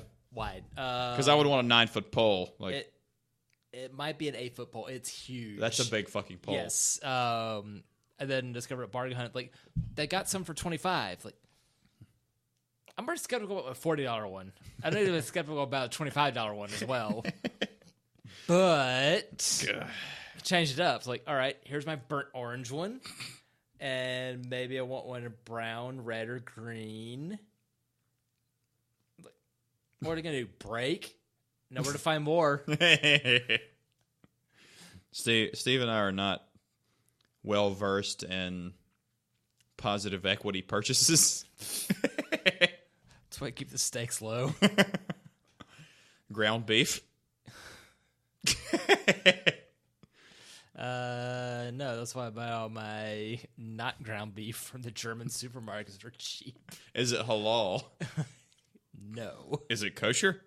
No. Is it halal? Same dip between the both of those, by the way. Oh. It's same god or same boat, different god. Yeah, it's basically a matter of what was it well treated and is it made of pork? Yes, then no. Super. Was it $5.50 a pound? Yes, that's why I bought it. Absolutely, because pork might be the other white meat, but I would 90% of the time rather have pork than beef or chicken. What about you? I do find myself ordering pork if I'm at like a particularly Asian restaurant, because it seems like that's less a popular option. And it turns out just fine as well. So, here's a life hack for you. You need to go to Grand Asia Market with us one time. Have you been before? Once upon a time, yeah. It's every possible thing and then some more exist. You got to respect a place where you can go in and they have a whole chicken and a whole duck hanging up that they'll butcher for you at request. But go with me. I just want the beak. Yes, I will get you some chashu bao next time I go. It is barbecued pork inside of a yeast roll with honey butter on top. And it's that big. Why the hell the Quincy's never sell this? This is why they disappeared. They did. And it's delicious, and it's fantastic, and Emily brought 4 home from home, and I ate 3 of them. But there is a Grand Asian market here, and it tastes exactly the same, but it was already here. Who am I to be bothered to drive down to Indian Stall Trail to get it? But next time I go, I'll go with you. It's 20 minutes. It's not that bad. It could be worse. Yeah, that's also where they keep the Lidl in Indian Trail Land. That's true, and I still haven't been. But I work at a place that sells food. Yeah. But have you been in one that sells it cheaper? No. It is Aldi with a better sense of humor. Is what I You mean Aldi with a sense of humor? Hey man, it's like Aldi's there and it's cheap and it's incredible. Lidl's certainly more entertaining to go through, and with probably 50% more floor space, I was gonna say they can do more with it. Like the footprint of it from the outside kind of looks like a car wash from the early 2000s. Say that or half an airplane hangar. Which half? The one with Leslie Nielsen? Yes. Sweet. They are serious. We need to get this man to a hospital. What is it? It's a really big building with sick people. I got a question. What is it? It's an interrogative statement used to test the knowledge of others, but that's not important right now. I don't think... I think it's more fun when we do shows that aren't theme specific. We went into this not having a clue. Meanwhile, farewell to the monkeys again. Oh? What's the guy? Pete from the Monkeys passed. Oh? And we're back when Davy Jones passed. I listened to a bunch of them. And you know what? They sounded pretty rad back in 2012. Well, and every Marsha Brady sobbed that day. Because she was a big Davy Jones fan. Oddly enough, David Bowie's real name. Really? Huh. Well, I can't. Well, that's a better name. If you had to go by Pete Tork. What's that? Pete Tork. Tork. Oh. Was his alter ego Pete Horsepower? The keyboardist and bass guitarist for the Monkees. That's hard to do at the same time. Says you. Well, if you had an open tuning on your bass, I don't know. I'm not going into that. I'm much too set your inebriated. bass line, do the pedal thing, and then go play the keys. If you play the keys with your feet, or you had an open tuning with your bass guitar, and you only played stuff in the key. Outsource it to your cat named Fatso. Because that's who Keyboard Cat was. True. I remember Keyboard Cat. Do you remember Toonces? Yep. My first cat's name. Drive a car. My first cat's name was Toonces. Toonces ran away 3 years later. He always had this cut on his ear, kind of where Coco's is. Well, we were outside one day, and a tabby cat came strolling up, and we were like, Toonces? Came to us, and then a couple months later ran away. We never saw Toonces again. That was a great cat. Boomer lives! Oh, wait, the pod's not at. I need to go see Mark Maron. Yes, we always did, but that was 2 years ago because that would have been Gray's wedding time. That's true. Emily and I are going to see Breaking Benjamin Chevelle 3 Days Grace in August, and I have no interest in seeing 3 Days Grace without Adam Gontier, but I'll go because Breaking Benjamin and Chevelle, because I've seen Chevelle 3 times. If you got a good 2 out of 3, go enjoy yourself. Never seen Breaking Benjamin live because I bought tickets last year, and they ended up having to cancel for her birthday. So this year, it's a day after her birthday. I've seen Chevelle 3 times. They always crush it. So, going to go again. And on that note, we've almost hit the 2-hour mark again with no topics, and that's how Steve and I roll. So, Steve, we've been doing this a year, and here's to about 20 fucking more, hopefully monetized. I've been AJ. I'm still Steve. Steve, we're done. Is there any parting words you want for our guests? Threedles. Never play leapfrog with a unicorn. Whoops. Later.